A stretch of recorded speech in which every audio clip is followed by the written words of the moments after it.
Olá, queridos alunos! Olá, você que nos acompanha pelas redes sociais. Eu sou a Ariane e estou aqui hoje para darmos início oficial à turma 2302. Hoje teremos a participação do professor especialista Djalma Rebelato Gouveia. O professor dounar há muitos anos. Ele é formado, graduado em Letras, especialista em Metodologia do Ensino Superior. O tema da sua palestra hoje é Panorama da Literatura Angolana. Uma boa palestra, professor, e a todos nós. Oi, pessoal, tudo bem?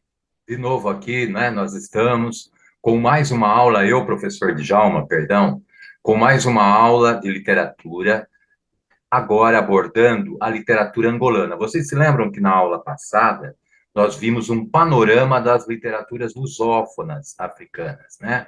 As literaturas africanas em língua portuguesa. Agora nós vamos partir para cada país, começando por Angola. Vamos ter um panorama, uma visão da literatura angolana, tá bem? Então, para isso, eu vou compartilhar com vocês slides. Só um minutinho, tá bem?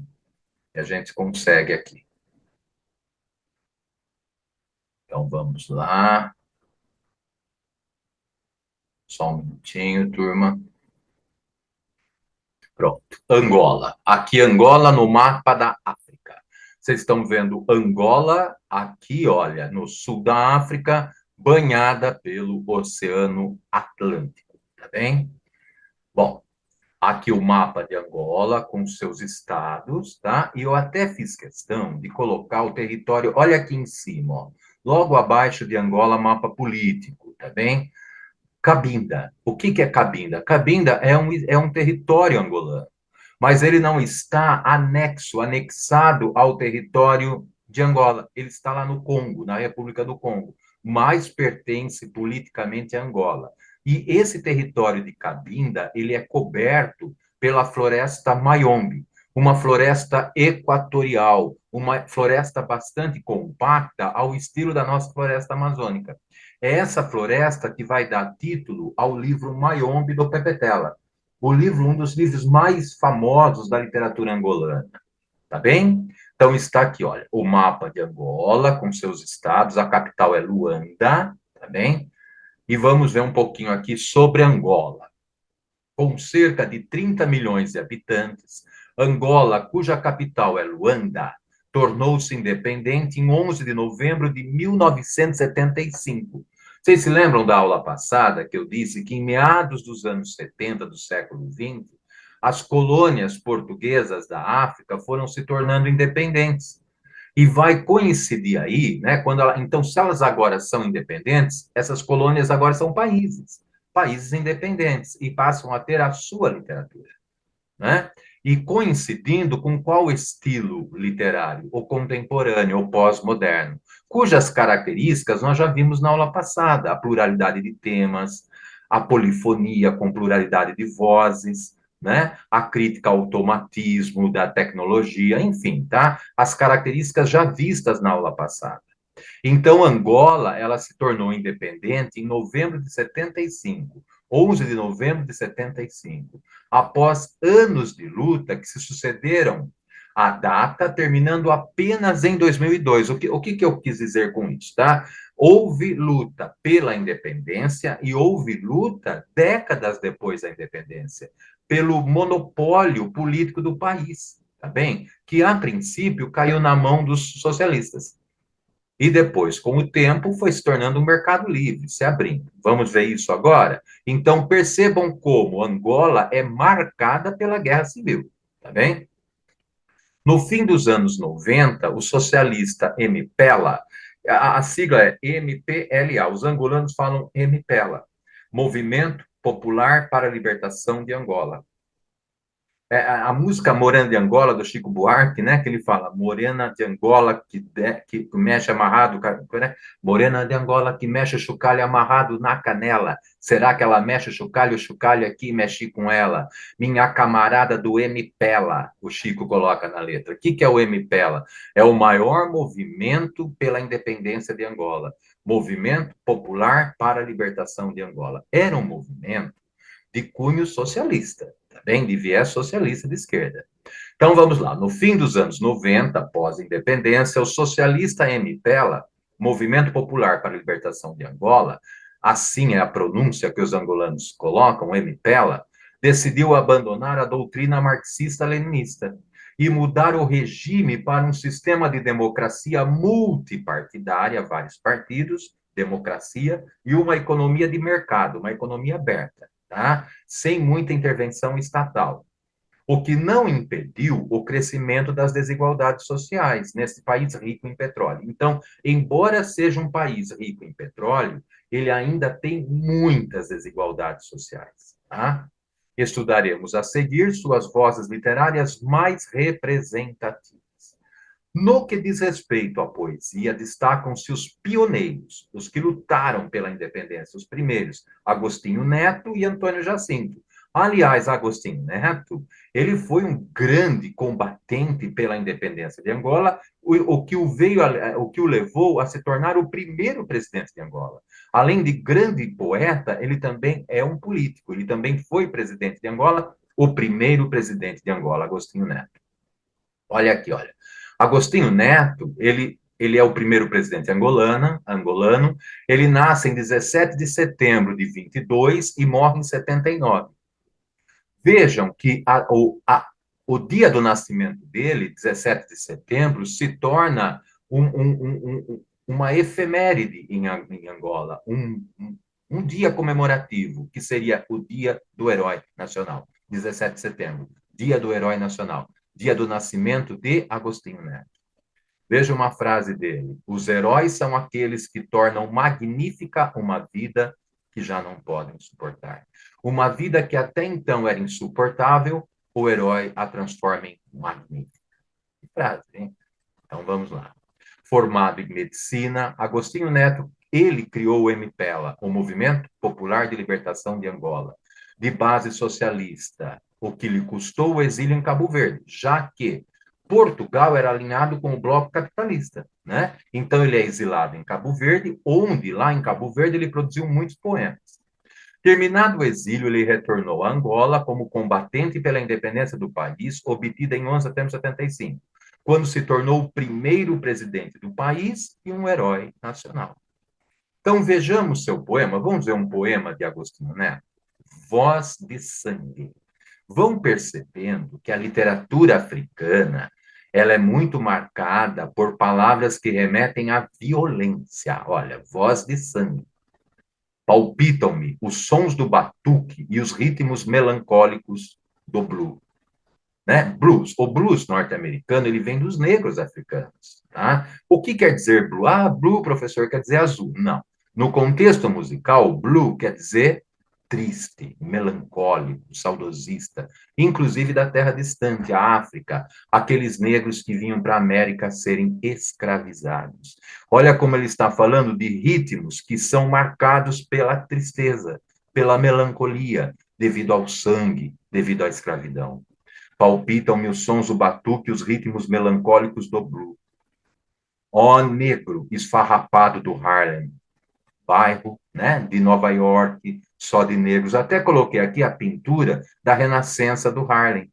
São artistas negros, afrodescendentes norte-americanos, que produziram muito no campo das artes plásticas, da música e da literatura. Ó negro esfarrapado do Harlem, ó dançarino de Chicago, ó negro servidor do South. O que é isso? Né? É o sul dos Estados Unidos, marcado mais pela lavoura, pela perseguição aos negros, a Ku Klux Klan, tá bem? Tudo do sul dos Estados Unidos, principalmente ali está arraigado o racismo norte-americano. Ó negro de África. Então, ele evoca os negros da América e agora os negros da África. Ó negro de África, negros de todo o mundo, eu junto ao vosso canto a minha pobre voz, os meus humildes ritmos. Eu, com o ritmo da minha poesia, eu quero me juntar a vocês, negros de todo o mundo, que produzem o batuque, que produzem o blues, que produzem tantas músicas. Ó negro de África, negros de todo o mundo, eu junto ao vosso canto a minha pobre voz, os meus humildes ritmos. Eu repeti aqui, tá? Eu vos acompanho pelas emaranhadas Áfricas do nosso rumo. Tá? Olha como ele usa aqui, olha. Áfricas com minúscula, como se fosse o quê? África no sentido de sofrimento mesmo, pelas emaranhados sofrimentos do nosso rumo. Onde nós vamos, seja na América, seja na África, em qualquer parte do mundo, a África é marcada pelo sangue, pelo blues, pela tristeza. Eu vos sinto, negros de todo o mundo, eu vivo a vossa dor, meus irmãos. Percebam a alteridade, a empatia, o colocar-se no lugar do outro, para assim formarem uma coletividade, uma só voz que lute contra o sangue, contra a opressão, contra a tristeza de tantas décadas, de tantos séculos, desculpem, de escravidão. Tá bem? Então está aí a poesia de Agostinho Neto, o primeiro presidente angolano, que além de político de destaque, também foi um grande escritor. Outro representante, Antônio Jacinto, que nasceu em 24, são os pioneiros, tá? Os primeiros a publicarem e produzirem no país pós-independência, agora um país e não mais uma colônia. Antônio Jacinto, ele nasce em 24 e morreu em 1991. Também militante político pró-independência, Antônio Jacinto mescla em sua poesia os lirismos amoroso e social. O gênero lírico, expressão subjetiva, né, de subjetividade de sentimentos do poeta em versos, além do amor, ele faz uma mescla, ele faz uma fusão com as questões sociais. Olha que interessante. O que seria subjetivo se torna um problema coletivo, o amor e o social. Os lirismos amoroso e social, como nos trechos do poema Cartas de um Contratado. Vamos ver, olha que interessante esse poema, moçada, olha. Eu queria escrever-te uma carta, amor. Uma carta que dissesse deste anseio de te ver, deste receio de te perder, deste mais que bem-querer que sinto, deste mal indefinido que me persegue, desta saudade a que vivo todo entregue. Qual é o mal que o persegue de estar distante da pessoa amada? Tanto é que ele necessita escrever uma carta para ela, tá? Então, olha, deste mais que bem-querer te sinto, deste mal indefinido que me persegue, desta saudade a que vivo, todo entregue. Eu queria escrever-te uma carta, mas, meu amor, eu não sei compreender por que é, meu bem, que tu não sabes ler e eu, ó desespero, não sei escrever também. Gente, olha que coisa bonita. Vocês perceberam que aquilo que começou como um lirismo amoroso virou um lirismo social, que é o analfabetismo na África, tá? O país das desigualdades sociais. Olha que final, olha que fecho, que quebra aquele clichê do lirismo amoroso e insere a isso, o inova, o renova com a questão social. Mas, meu amor, eu não sei compreender por que é, meu bem. Olha a indignação dele, né? Que tu não sabes ler e eu, a desespero, não sei escrever também. Por isso que eu não te escrevo uma carta. Por isso que, tão distantes um do outro, nós não podemos nos comunicar, porque nos falta a alfabetização. Gente, que texto, hein? Que texto. Muito bonito, hein? Vamos lá. Autores contemporâneos. Esses foram os principais pioneiros. Agora, os contemporâneos de Angola. Ndalu de Almeida, mais conhecido como Ondjak, tá? Ele nasce em 77. O pseudônimo dele é Ondjak. Então, vamos. Ndalu de Almeida, pseudônimo Ondjak, é contista e poeta que atualmente reside no Rio de Janeiro, no Brasil. Ele mora no Brasil, Rio, afirmando ser fã dos escritores brasileiros como o pantaneiro Manuel de Barros. Olha uma poesia dele, um trecho. Ele transitou tanto na poesia quanto na prosa, tanto no verso quanto na prosa. Tá bem, pessoal? Há no silêncio do ar uma paz autorizada, um murmúrio lírico no renascimento de cada momento. O pássaro brinca uma nota de assobio e um sopro de vento. A borboleta adormece, encantada, para ver paz, há que caminhar silêncios. Gente, olha que poesia, né? Muito bonita também. Um lirismo do silêncio, o silêncio que fala conosco, né? E da natureza, vocês estão percebendo? Quando ele fala aqui, o sopro do vento, a borboleta que adormece, o pássaro que brinca, tudo isso em contato com a natureza, o silêncio, o retiro na natureza em silêncio, fazendo você caminhar. Agora, confrontemos a visão de mundo de Ondiac com a do poeta pantaneiro Manuel de Barros. O Manuel de Barros, brasileiro, ele nasceu em 16 e morreu em 2014, recentemente. Ele é um representante da literatura contemporânea brasileira. É que o Manuel de Barros ele começa a publicar mais maduro, velho, né? O que não deu tempo dele ter uma projeção como ele mereceria na literatura brasileira. Então, vamos ver um trechinho do Apanhador de Desperdícios, de Manuel de Barros? Olha, para vocês perceberem como há uma semelhança, um beber na fonte do angolano Ondiac com o brasileiro Manuel de Barros. Vejam, o apanhador de desperdícios. O que as pessoas jogam, desperdiçam, ele quer. Uso a palavra para compor os meus silêncios. Gente, olha que coisa bonita. Vocês estão vendo? O silêncio. O que o Jack falou? Que o silêncio faz caminhar.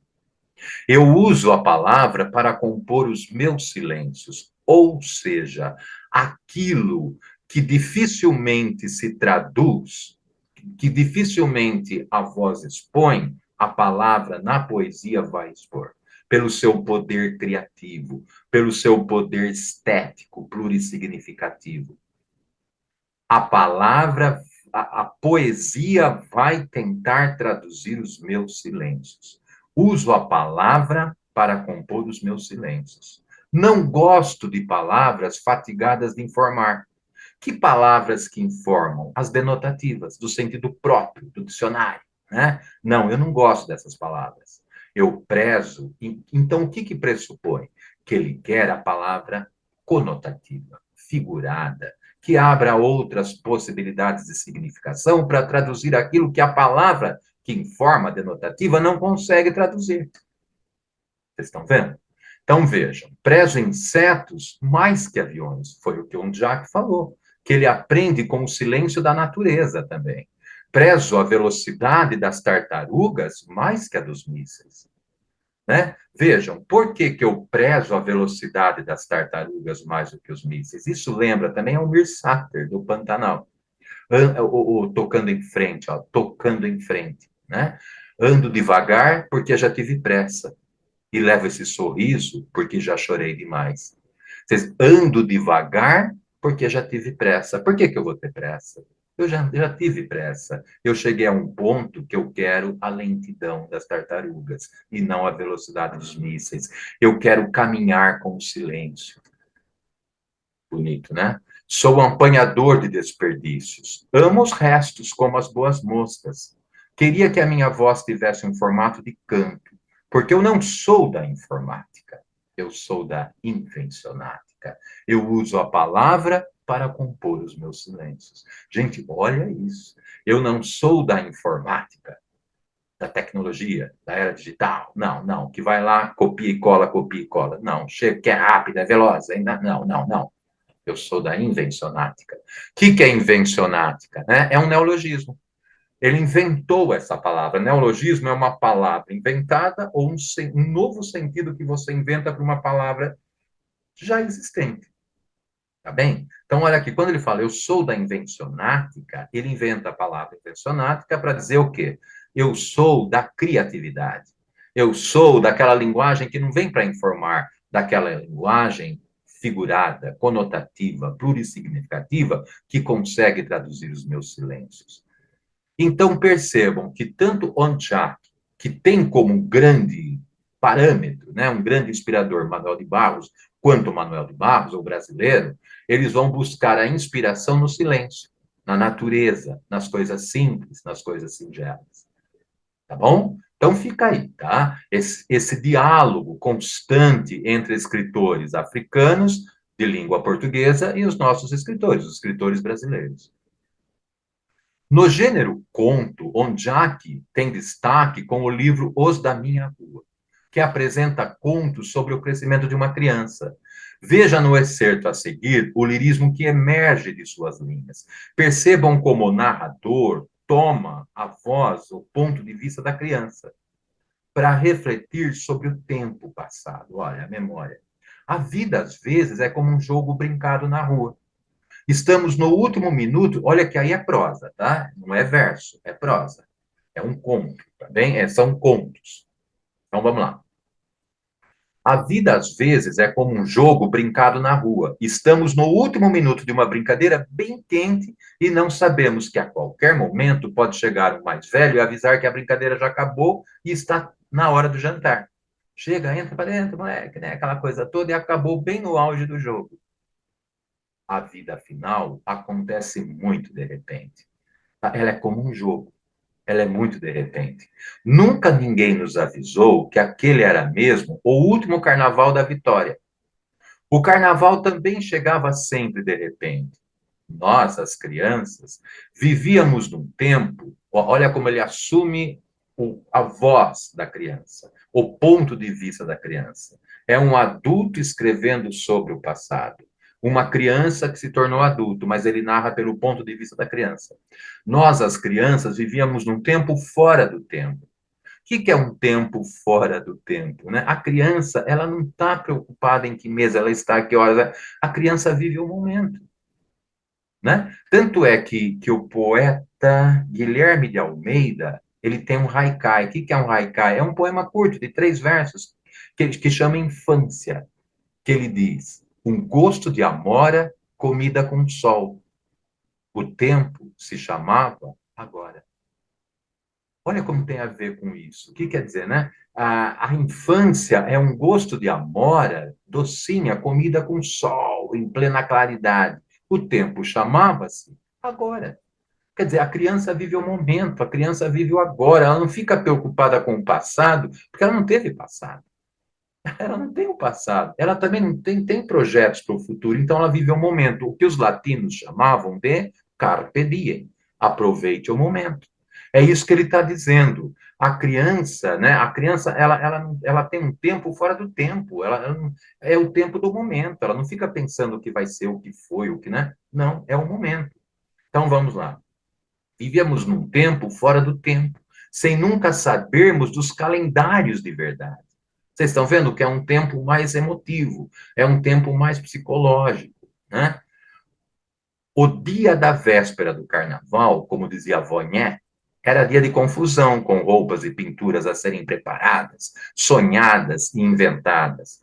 Mas quando acontecia, era um dia rápido, porque os dias mágicos passam depressa, deixando marcas fundas na nossa memória, que alguns chamam também de coração. Gente, olha que texto bonito, né? Vocês estão vendo os momentos que passam mais rápido. Olha que paradoxo, são aqueles que mais ficam. Os que passam mais rápido são aqueles que permanecem, não passam, na nossa memória, no nosso coração. Que foi o mesmo que disse Carlos Drummond de Andrade, nesse poema dele. Olha, olha, as coisas tangíveis, as coisas concretas, tornam-se insensíveis à palma da mão. O que é isso? Aquilo que você pega não é o mais importante. Não é o que mais se sente. O sentir não está no tocar, no pegar, no concreto, na concretude. As coisas tangíveis tornam-se insensíveis à palma da mão. Mas as coisas findas, as coisas que passam, efêmeras, muito mais que lindas, aquelas efêmeras, passageiras, porém lindas, bonitas, marcantes, essas ficarão. E Drummond, hein? Vocês estão vendo? O nosso poeta Drummond, falando o que o Jean-Jacques falou. Né? Na infância, você vive momentos do agora que vão ficar para sempre. Né? Como a avó dizia, a véspera do carnaval, todo mundo fica esperando o carnaval. Quando vem o carnaval, ele passa rápido. Qualquer momento esperado, que é muito feliz, ele passa rápido. Porém, ele não passa, porque ele fica para sempre gravado na nossa memória, como disse São Jacques, ou no nosso coração. Bonito, né? Vocês estão vendo como são textos, pessoal? Para trabalhar com os alunos, mandar que eles gravem vídeos, declamando esses, mas trabalhar o conteúdo com eles, né? Para que eles coloquem, escrevam alguma coisa, né? Algum texto, produzam textos colocando momentos que eles viveram e que foram marcantes para eles. E porque embora o adolescente, né, o jovem, ele tem um pouco, né? Ele tem uma pouca vivência, ele tem vivências. Ele tem experiências, ele vem já acumulando experiências. Expliquem isso para eles. E muitas vezes falar para eles que essa rotina do dia a dia, essa convivência deles na escola, que parece tão boba, é o que vai muitas vezes ficar para sempre. Né? Que às vezes a gente olha para trás e fala, putz, eu era feliz e eu não sabia. Então que eles sejam felizes e saibam. É isso que os poetas, eu costumo dizer isso, os poetas, eles nos alertam. Como dizia o Vandré, quem sabe faz a hora, não espera acontecer. Viva! Não fique esperando acontecer o futuro para você perceber que você era feliz. Perceba que você já é feliz. É o que eles estão dizendo. Faça do seu agora momentos que vão passar, são tão magníficos que vão passar rápido, mas não vão passar. Vão ficar para sempre no nosso coração, na nossa memória. Eita, vocês estão vendo o lirismo que vem? Vocês estão vendo como a África é muito rica também, né? Ela é muito marcada pela violência, ela é muito marcada pelo sangue, mas ela é muito marcada por temas universais, né? Por temas existenciais, por temas psicológicos, por temas que estão presentes não só em países que viveram guerras, mas em qualquer país, em qualquer. Por isso que eles conseguem, como os grandes escritores, artistas em qualquer parte do mundo, universalizar a obra deles. Tá bem? Então vamos lá. Outro representante, José Eduardo Agualusa, tá? Que nasceu em 60 e ainda está entre nós, tá aqui, né? Ele tá novo, tá bem? Agualusa, cronista do jornal brasileiro O Globo, transitou entre a prosa e a poesia. Olha como eles, Ondiak, Agualusa, eles vivem entre Brasil e Angola. O Brasil é muito, tá? É muito almejado por eles. Não sei se vocês sabem, mas os africanos, eles têm uma admiração muito grande pelo Brasil, viu? Pelo que nós construímos após a nossa independência. Eles nos veem como um exemplo até a ser seguido. Agualusa, cronista do jornal brasileiro o Globo, transitou entre a prosa e a poesia, tendo por isso recebido vários prêmios. Estreou em 89 com o romance histórico A Conjura, que relata a luta contra o racismo e a escravidão e pela independência do país. Seguindo esses mesmos temas históricos de independência, vieram outros romances históricos, como Estação das Chuvas e Nação Crioula. Sua maturidade literária veio em 2004, com o romance O Vendedor de Passados, que aborda as questões sociais angolanas, porém, por meio de uma elaboração mais estética, uma elaboração artística, estética maior. Vocês estão vendo como a maturidade de um artista, né, se a régua que a mede é a estética, é a linguagem, é a forma como ele passa os temas. Né? Então, a partir de O Vendedor de Passados, a elaboração estética se torna maior em sua obra, o que o leva à maturidade, tá? E a prêmios. Obtida pelo realismo fantástico, numa fusão de história e imagens oníricas. O que quer dizer oníricas? Dos sonhos. Vocês lembram que eu disse na outra aula que o realismo fantástico e o realismo psicológico são característicos do pós-modernismo, da contemporaneidade. O que é realismo fantástico? É mostrar a realidade pela fantasia, pelo sonho, tá? Por exemplo, né, o Memórias Póstumas de Brás Cubas, de Machado de Assis, onde um morto escreve um livro. Olha que condição fantasiosa. Morto não escreve livro pela ciência, mas acontece que essa condição fantasiosa de um morto escrevendo mostra ao leitor muito da realidade humana. O Agualusa vai por esse caminho também do realismo fantástico, como Guimarães Rosa. Guimarães Rosa, nossa, mexe muito com o realismo fantástico. E Guimarães Rosa é também um dos autores brasileiros que mais influenciam a literatura africana lusófona. Tá bem? Então, a esta fase madura pertencem também as seguintes obras: As Mulheres do Meu Pai, A Sociedade dos Sonhadores Involuntários, Nuete e o Mar e Barroco Tropical, do Barroco Tropical, transcrevemos o excerto a seguir. Vejam, somos todos estranhos uns em relação aos outros. Podemos usar as mesmas palavras, mas não falamos a mesma língua. Eita, olha, né? Somos todos estranhos um em relação aos outros. Usamos as mesmas palavras, o mesmo léxico, mas não a mesma língua. Vocês estão vendo que a língua, no que ele tem, no que ele quer dizer, está eivada de mais subjetividades, de cargas emotivas, positivas e negativas maiores. Hein? Interessante, hein? E chegamos ao Pepetela. Bem, o Pepetela. Pepetela nasceu em 41 e ainda está entre nós, tá? Produzindo e tal. Pepetela, que quer dizer pestana na língua umbunda, no umbundo. É pseudônimo de Arthur Costa Maurício Pestana dos Santos. Ele pega Pestana, do sobrenome dele, e coloca em umbundo. E aí cria um pseudônimo, Pepetela. Ele é autor angolano que, alistado no MPLA, MPLA, lutou na guerra pela independência, experiência que contribuiu na elaboração de sua obra-prima, o romance Mayombe, de 1980. Está aqui o Mayombe, olha, Pepetela, Mayombe, Mayombe, Mayombe. Tá bem? 1980. Olha uma capa de uma das edições do Mayombe. O que vocês estão vendo? Guerrilheiros, eles são angolanos, eles são negros, tá? Camuflados na compacta floresta Mayombe, que fica lá no território de Cabinda, que eu mostrei a vocês, tá bem?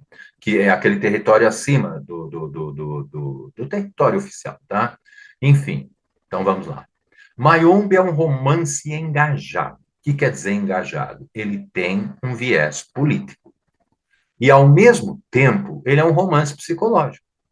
Por quê? Porque, sem perder a profundidade psicológica dos guerreiros, retrata a guerra pela independência, cujas batalhas foram travadas na densa floresta Mayombe. Então, veja, começa o realismo psicológico. Aqui não é realismo fantástico, aqui é realismo psicológico. E, Djalma, o que você quer dizer com profundidade psicológica? Claro que o tema é histórico, é político, é engajado. Tá? Engajado quer dizer comprometido com causas políticas, porque retrata a independência, a luta pela independência. Tá? Agora, só que esses homens guerrilheiros que lutam pela independência de sua pátria, eles trazem dentro deles qualidades e defeitos. Vocês se lembram que, para se obter a densidade psicológica, a profundidade psicológica das personagens, transformá-las em personagens, fazer de personagens planas, superficiais, personagens esféricas ou redondas. O que quer dizer isso? Personagens mais complexas, que surpreendem o leitor. Por quê? Porque quebra o maniqueísmo. Né? Elas não são o herói versus o vilão. O herói começa bonzinho, transcorre a história bonzinho e termina a história bonzinho. E o vilão começa a história malvada, transcorre a história malvada e termina a história malvada. Gente, ser humano não é assim. O ser humano verdadeiro, real, realismo psicológico, ele traz uma complexidade psicológica. Ele é uma caixinha de surpresa. Né? Ele tem qualidades e defeitos, ele tem sucessos e fracassos. Ora ele é fiel, ora ele é infiel. Ora ele assume as suas fraquezas, ora ele as esconde. E assim são esses soldados. Eles são, de certa maneira, heróis da pátria. Eles estão lutando pela independência do país. Isso é político, engajado.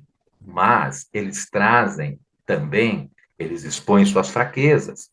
Eles expõem seus dilemas, eles expõem suas inseguranças também. Entender? Muito interessante isso, hein? Vocês estão vendo são personagens mais complexas. Quem que fazia isso na brasileira? Machado de Assis. Voltamos a ele. Capitu, Dom Casmurro. Lembram, né? Há momentos da narrativa que você acha que Capitu, quem narra a história? É o Bentinho. E ele não tem provas contra ela. Ele a acusa de adúltera, de ter o traído, ter tido o filho que ele teria tido com ela, não seria dele com ela, mas dela com o melhor amigo dele, Escobar. Mas ele não tem provas. E ele é que está contando isso para nós só sabemos a versão dele. Então, o leitor, há momentos que ele está lendo a narrativa e ele diz: eu acho que Capitu traiu o Bentinho, então ela é do mal. Você acha que ela é do mal. E há momentos que você diz: não, eu acho que ela não traiu. Eu acho que ela é inocente, que tudo é fruto da cabeça dele. Então, se é fruto da cabeça dele, o mal está nele, não nela, ela é do bem. E quando você fala: não, eu acho que ela o traiu, então ela é do mal e ele é do bem, ele é a vítima. Vocês estão vendo como vai criando uma situação extremamente complexa, que você já não sabe mais quem é certo ou errado. Porque o ser humano é assim. Né? O Guimarães Rosa, A Hora e Vez de Augusto Matraga, conto famoso de Sagarana. O protagonista Augusto Matraga, ele quer sair da violência, ele quer ser um homem bom, mas a violência não sai dele. Olha uma frase do Matraga: para o céu eu vou. Isso não é bom, gente? Isso é do bem, para o céu eu vou, ele dizia. Mas nem que seja porrete. O que é isso, usar o porrete? Violência. Vocês estão vendo que ele quer sair da violência. Isso é o bem. Mas a violência não está saindo dele. Isso é o mal. E aí o Guimarães vai criando personagens complexas. Isso que é realismo psicológico. Isso que é densidade psicológica, profundidade psicológica. Clarice Lispector, Guimarães Rosa, Machado de Assis, né? O Mário de Andrade, enfim, os nossos grandes autores. E aqui, o Pepetela, na África. Pepetela consegue dar uma excelente elaboração estética às questões sociais, políticas. Então, ele não faz uma obra panfletária de crítica direta. Como eu já disse, ele vai numa complexidade psicológica e na forma como ele escreve, ele traz a polifonia que nós vimos na aula anterior. O que é isso? Polifonia, várias vozes. Ele vai alternando dois tipos de narrador: terceira pessoa onisciente e primeira pessoa onisciente. Sendo que na primeira pessoa, quase todos os guerrilheiros desse grupo tomam a palavra em primeira pessoa. Eita, vocês estão vendo? São vários pontos de vista. São vários narradores falando e alternando com um narrador em terceira pessoa. Então, vamos lá. Um narrador externo em terceira pessoa onisciente. Então, é assim, olha, você abre o livro Mayombe para ler, desculpa, gente, é que eu anoto no meu livro. Eu anoto tudo, tá? Então, vem o quê? Em letras normais, o narrador em terceira pessoa, onisciente. Você começa a ler, é o terceira pessoa onisciente. Vamos lá? Abre assim, aspas. O Rio Lombe é um rio grande que, de fato, corta a floresta Mayombe. Brilhava na vegetação densa, floresta densa, compacta. 20 vezes o tinham atravessado o rio. Teoria, o professor. Olha como esses nomes são inusitados, são nomes de guerra. Como ele era o professor, ele lidava muito com conteúdo teórico, ele se deu o nome de guerra de teoria, é o nome de guerra dele. Teoria, o professor tinha escorregado numa pedra e desflorar o joelho. O comissário dissera a teoria para voltar à base. E ele não quer voltar. Então, o narrador, ele quer continuar a luta. O narrador começa a relatar para o leitor os pensamentos do teoria, em terceira pessoa. Bem? Ah, mas eles não me querem, não é por causa do meu joelho, é por outras questões. Tudo isso está dentro dele, narrador, onisciente, terceira pessoa. Tá. Então, o que acontece? Depois de algumas páginas, que você vai virando, vamos lá, 3, 4, 5, então, vem o quê? Lá para a quinta página, olha aqui, ó. Eu, o narrador, sou teoria. Eu, o narrador, sou teoria. É o primeiro a tomar voz. Ele fala, aí muda a fonte. Além de mudar para o narrador em terceira pessoa, naquela fonte de letra normal, muda a fonte de letra para itálico, deitadinho, e primeira pessoa. Sempre com essa frase, essa estrutura. Eu, o narrador, sou. Eu, o narrador, sou. Cada guerrilheiro tomará a sua palavra com essa estrutura. Eu, o narrador, sou. Vamos lá. Eu, o narrador, sou. Então, vou continuar aqui. Peraí. Depois de algumas páginas, esse narrador se alterna com os demais personagens do romance em primeira pessoa, sempre em itálico. Então, se muda a fonte da letra, muda o aspecto visual de como você vê a letra. Então, o Mayombe, além de polifônico, ele é poligráfico, muda a grafia das letras. Olha que tudo isso é estética, tudo isso é uma linguagem inovadora na escrita, na forma como se escreve, para passar para o leitor do mundo todo um conflito angolano. Mas acontece que, ao falar do conflito de cada soldado psicológico, um cara lá na Sibéria, ao ler esse livro, ele se identifica com aquela fraqueza do personagem, com aquela insegurança. Ele consegue, pela estética, pela forma como ele escreve, universalizar um tema político local. Vocês se lembram do Manuel Rui, lá de um texto que a gente leu na última aula, que ele precisava tornar o local universal, universalizar a África, para que ela seja aceita e respeitada por todos. Tudo isso é estética. Mudar a fonte da letra, mudar, aderir à polifonia a vários narradores, tá bem? Então, vamos lá, muda a fonte em primeira pessoa, vai a itálico. As personagens, com exceção do guerrilheiro sem medo, só o sem medo que não fala em primeira pessoa, se apresentam sempre no fim dos capítulos com essa estrutura frasal. Eu, o narrador, sou teoria. Aí para, ele fala em primeira pessoa, vem umas 4, 5 páginas, fecha.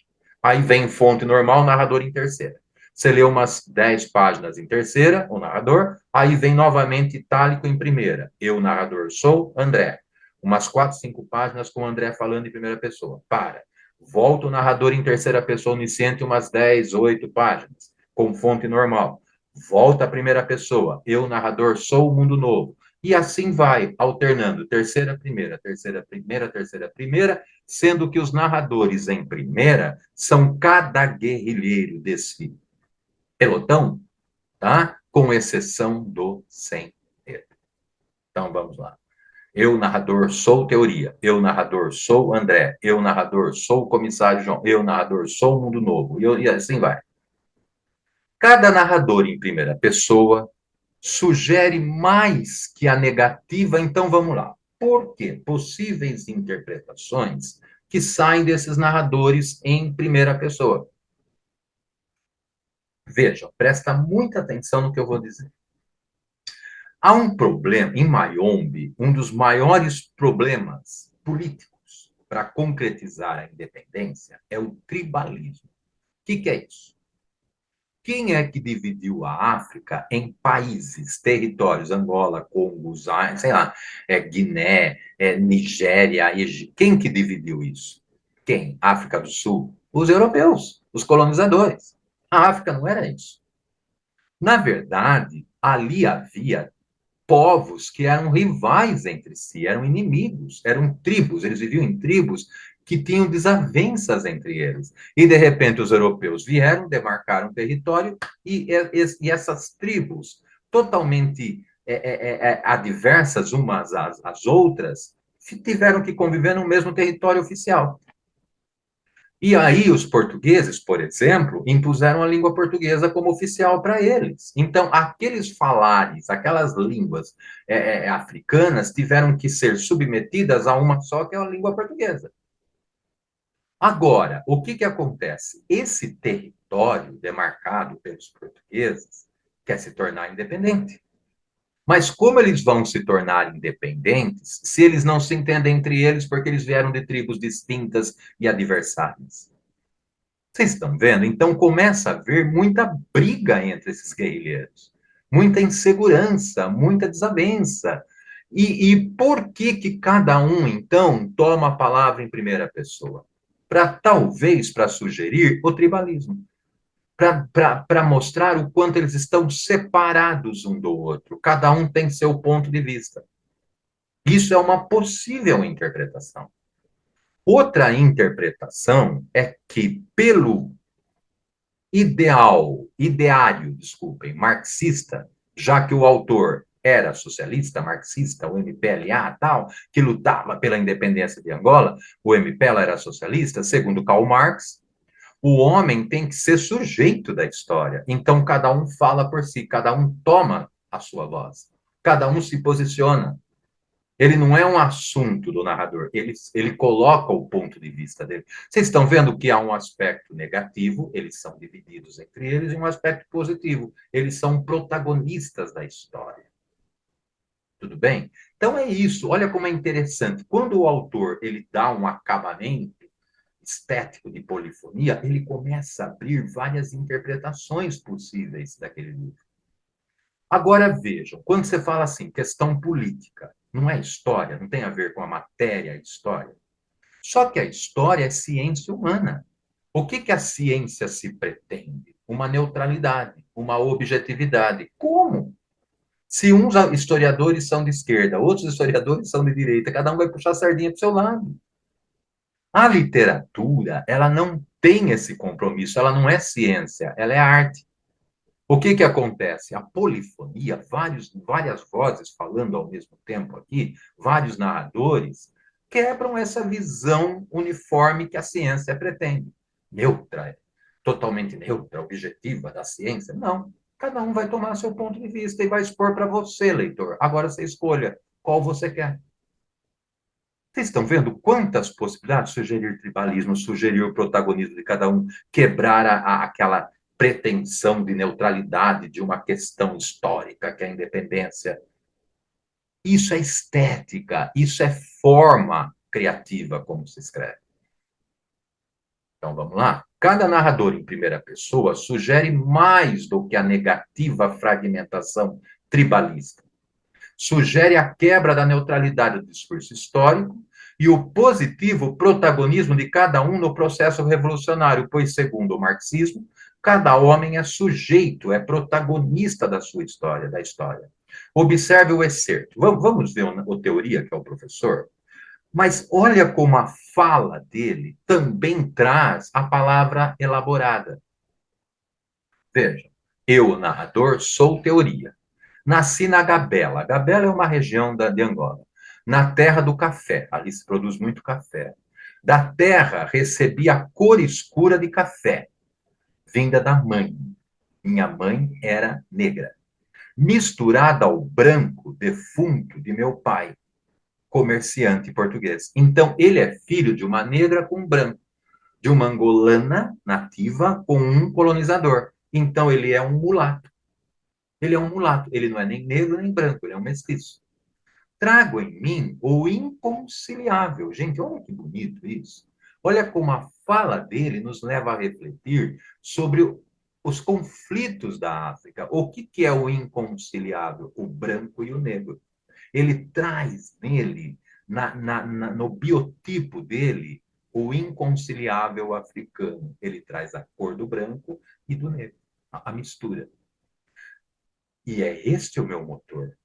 Num universo de sim ou não, branco ou negro, eu represento o talvez.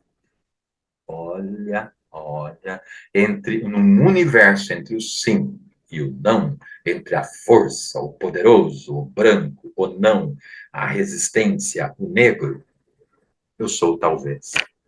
E por isso vem os conflitos de insegurança dele. Por que ele não quis voltar quando ele ralou o joelho na floresta e o comissário falou, volta? Porque ele acha que o comissário não está fazendo isso por causa do joelho, mas porque ele é um mestiço. Ele fala que ele sofre muito preconceito. Por quê? Porque ele traz nele, dentro dele, o sangue de uma branca. De um branco, desculpa, de um pai branco, português. Vocês estão, é muito rico, é um romance muito rico, muito, muito rico, muito interessante, Maio. a estrutura narrativa, né? Esses questionamentos, essas reflexões que nós vamos fazendo de homens que são fortes, guerrilheiros, mas ao mesmo tempo trazem tanta insegurança. Bom, já o narrador em terceira pessoa representa, então vamos lá. Se você tem, agora eu expliquei, eu dei possíveis interpretações de haver narradores, vários narradores em primeira pessoa. O que seria o narrador em terceira pessoa onisciente? Que é uma voz de fora, né? Ela é a terceira pessoa que sabe tudo, que é onisciente, que sabe tudo o que se passa dentro de cada um. Já o narrador em terceira pessoa representa a unificação de todos. Pelo discurso utópico do MPela, o que os unifica? O movimento político, por sem medo, único a não falar na primeira pessoa, e pela floresta personagem Mayombe. Por que floresta personagem? Ela é como uma personificação da floresta, Mayombe. Gente, Mayombe é uma palavra, pensem, de origem portuguesa ou africana? Africana. Olha como vocês têm no título do livro a ancestralidade, a África.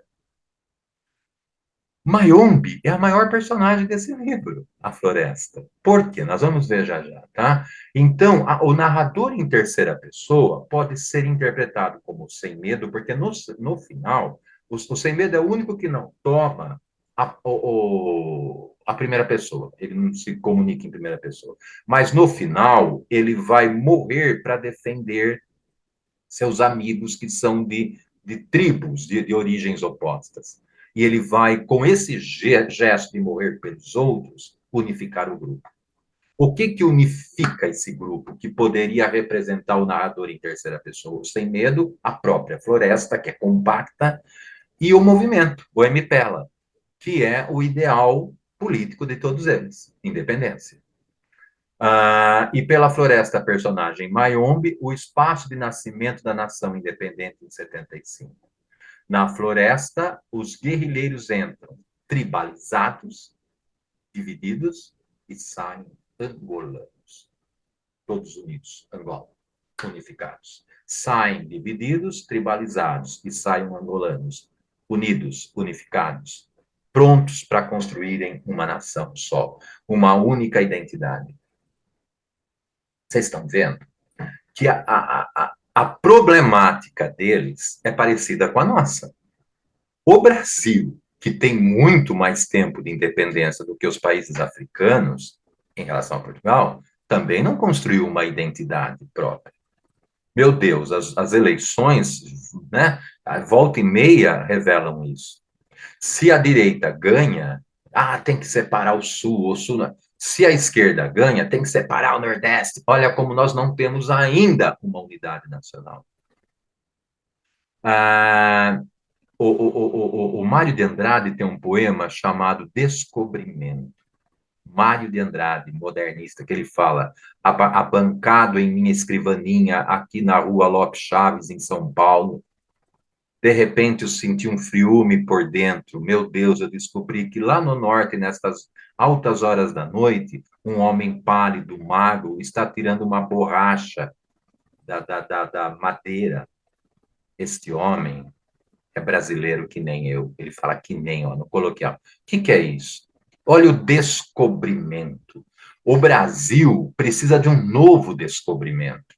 Os portugueses vieram aqui, invadiram, enfim, não é esse descobrimento que nós precisamos. Nós precisamos descobrir que nós somos um único povo. Seja aqui em São Paulo, um poeta escrevendo na escrivaninha, numa atividade intelectual, ou lá no norte, um seringueiro no meio da floresta, somos um só povo. O que acontece? Aqui em Mayombe, a floresta, ela é muito compacta, ela é o estilo da floresta amazônica. Ela é uma mãe. Como é que uma mãe educa? Como é que uma mãe mesmo, faz o seu filho crescer? Só passando a mão na cabeça e mimando? Não. Claro que a mãe tem que dar proteção, mas a mãe também tem que deixar que o filho enfrente as dificuldades. Quando a floresta é compacta e fechada, ela impõe a esses homens dificuldades para transpô-la. Mas, ao mesmo tempo, ela, como uma mãe, ela os camufla, ela os protege dos ataques dos portugueses, que não sabem andar por ela. Ao mesmo tempo, caem de suas árvores as comunas. O que são comunas? Eram frutas ricas em proteínas que alimentavam o pelotão. Por eles que deram o nome de comunas. Por quê? Porque a fruta é para todos. Não há desigualdade. A floresta ela dá em comum. Ó, comunismo, em comum para todos, como uma mãe. Ao mesmo tempo que a mãe deixa que o filho se vire para crescer, eles precisam se virar e andar pelo meio daquela floresta. Ela também os camufla, os protege e dá de comer a eles. Dessa maneira, educando pela dor e pela proteção, eles entram tribalistas, mas saem de lá angolanos. Gente, olha que coisa linda. Vocês estão vendo que a maior personagem dessa história é a floresta, é a África, é a ancestralidade africana. Vamos ver, olha. E os homens, vestidos de verde, camuflados, tornaram-se verdes como as folhas e castanhos como os troncos colossais. Assim foi parida pelo Mayombe, pela floresta, a base guerrilheira, o pelotão. A comida faltava e a mata criou as comunas, as frutas, né? Tinham óleo e proteínas, davam energia essas comunas. A mata criou cordas nos pés dos homens, criou cobras à frente dos homens. Ao mesmo tempo que ela dá comida, ela dá cobra, ela dá cipós, ela dá dificuldade para andar. A mata gerou montanhas intransponíveis, feras, aguaceiros, rios caudalosos, lama, escuridão e medo. A mata, olha aqui embaixo a imagem, hein? A mata abriu valas camufladas de folhas sob os pés dos homens. Barulhos imensos no silêncio da noite. Derrubou árvores sobre os homens para protegê-los. E os homens avançaram, e os homens tornaram-se verdes, e dos braços folhas brotaram, e flores, e a mata curvou-se em abóbada, e a mata estendeu-lhes a sombra protetora e os frutos. A grande mãe, Mayombe, que ao mesmo tempo que lhes dá obstáculos para que eles amadureçam, para que eles se unam para transpô-la, também dá proteção, dá camuflagem e dá comida. Belo, hein? Muito. Olha, vocês estão vendo como a África tem grandes escritores em língua portuguesa? E agora, eu queria fechar essa aula com esse trecho, que eu acho que é a verdadeira mensagem para vocês que estão saindo da zona de conforto, né? Para lutar pelos sonhos de vocês de serem professores. Olha que mensagem que vocês amanhã, sendo homenageados, paraninfos, vocês podem colocar em discurso. Olha que mensagem. Ensinem isso para os alunos, levem esse texto para os alunos, que o sem medo, quando os guerrilheiros ficavam à noite na fogueira conversando entre eles, trocando ideias, havia muitas divergências entre eles. Mas é bonito ver essas páginas de debates, de reflexões, de discordâncias, mas que eles chegavam de uma discordância amigável ali naquele momento de debate oral entre eles. E olha, no meio de uma dessas reuniões que eles faziam em torno da fogueira, o que disse o protagonista, o sem medo, aquele que no fim, desculpa o spoiler, tá? Aquele que no fim morre por todos, por vários, dando exemplo à própria vida. Olha o que falam sem medo para o grupo, para o pelotão. As pessoas, e que fique como mensagem minha para vocês, tá bem? As pessoas devem estudar, pois é a única maneira de poderem pensar sobre tudo com a sua cabeça e não com a cabeça dos outros. Estudo, educação, não é para doutrinar o seu aluno. Estudo, educação, é para colocar, está aqui. Agora, escolha por você, com a sua cabeça. A educação não é para colocar cabresto. É para dar autonomia de escolha. As pessoas devem estudar, pois é a única maneira de poderem pensar sobre tudo, sobre todas as coisas, sobre tudo, com a sua cabeça e não com a cabeça dos outros. Autonomia. O homem tem de saber muito, sempre mais e mais, reciclar, para poder conquistar a sua liberdade, para poder conquistar a sua autonomia, para poder pensar com a sua própria cabeça, para saber julgar também. Se não percebes as palavras que eu pronuncio, como podes saber se estou a falar bem ou não? Se não sabes bem o que eu pronuncio, como você vai saber as minhas verdadeiras intenções? Terás de perguntar a outro o que eu quis dizer. Depende sempre do outro. Vocês estão vendo? Não tem autonomia. Se você não tem estudo, se você tem um estudo muito superficial, você vai sempre depender de outro para falar para você. E quando o outro vem te explicar, ele pode estar te influenciando. Ele pode estar te doutrinando. Terás de perguntar a outro. Depende sempre de outro. Não és livre, meu filho. Por isso, toda a gente deve estudar. Nada é desinteressado. Caraca. Quem é Pepetela? É um comunista. Mas vocês estão vendo como ele cria um livro que não é para você ser comunista.